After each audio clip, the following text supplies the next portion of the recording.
The ANC have been campaigning aggressively in Tongaat in Kwazulu-Natal, where the party is hoping to retain a big support there. The province is expected to be one of the battlegrounds for this election, but the ANC has had some setbacks with the recent spate of political killings. Nuluthando Nkosi now joins us from Tongaat with more on the political landscape there. Nuluthando, good morning to you. Difficult time within politics in KwaZulu-Natal. Are people feeling safe in that area in terms of those political killings that have taken place over the past couple of months?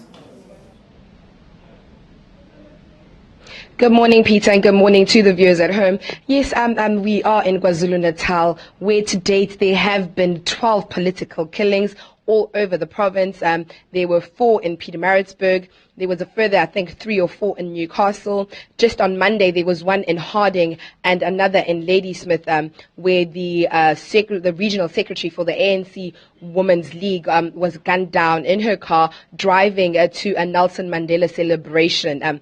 We do have Dumiseni Ntuli, who is the spokesperson for the ANC, Peter. He's just going to tell us more about these killings. On the ground, people have not shown fear. They have been relatively okay. They're still saying they're going to go out to vote. But we're just going to take Dumiseni, who's going to tell us about the ANC stance on these killings. Mr. Ntuli, just tell us, what is the ANC stance on the political killings? Also, there have been rumors that people are saying that should the ANC continue to impose candidates, these killings will continue.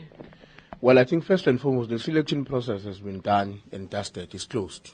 There's nobody now who's involved in any selection. So anybody who talks about a continuous imposition of candidates is ill-informed. He doesn't know where we are and where the process is. But in terms of the killings, the ANC has taken a firm position that the Premier and the National Minister of Police, the national leadership in our government, must ensure that, one, we establish a high-level team to deal with investigation of killings in KZN. But secondly, we also call on the Premier to consider establishing a commission of inquiry as new avenues and interventions to deal with the current situation in our province. Okay. We know that the ballot papers have already been printed out. What's going to happen there? Because we know that if a ward councillor was standing, if the councillor was a candidate, if the candidate was a councillor candidate, we know that the photos are already on the ballot paper. What's going to happen then? And the posters, I know that each ward has posters with the ward candidate councillor. What's going to happen in that regard? Well, in terms of our legal system, when the deaths that have occurred recently, those comrades are comrades that we are going to be campaigning for them to win on behalf of the ANC. And we know we are going to win those awards because we've done a great amount of work to ensure that we secure a victory for the ANC. The ANC supporters in all those areas understand that the victory is for the ANC, not for a particular individual. So we will win those awards using the very same names of comrades who were selected by our own democratic process.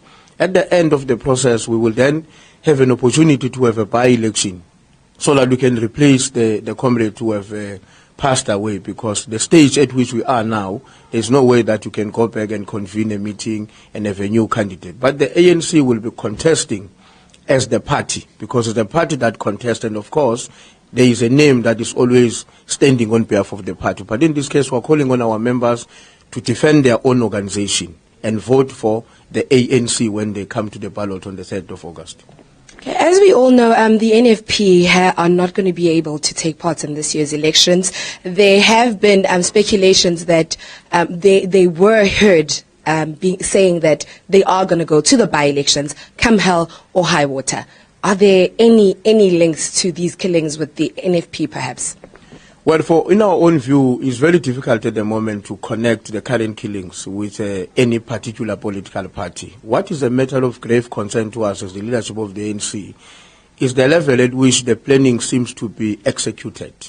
There is some kind of a military precision in the way in which comrades are killed, on their way from home or on their way from the ANC meetings, and nobody who has been attempted on and got touched by the bullet has not died, except those who might have been shot while they were shooting somebody else. So we are worried that the level of planning and the level of execution is so advanced that it's not something that is done by normal people who who would ordinarily be found to be involved in some criminal activities. Thank you very much for that, Ndu.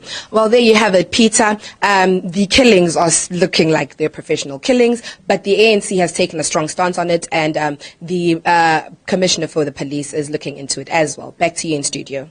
Thanks very much. We'll leave it there. Nulotando and Nkosi there in Tongaat in KwaZulu-Natal.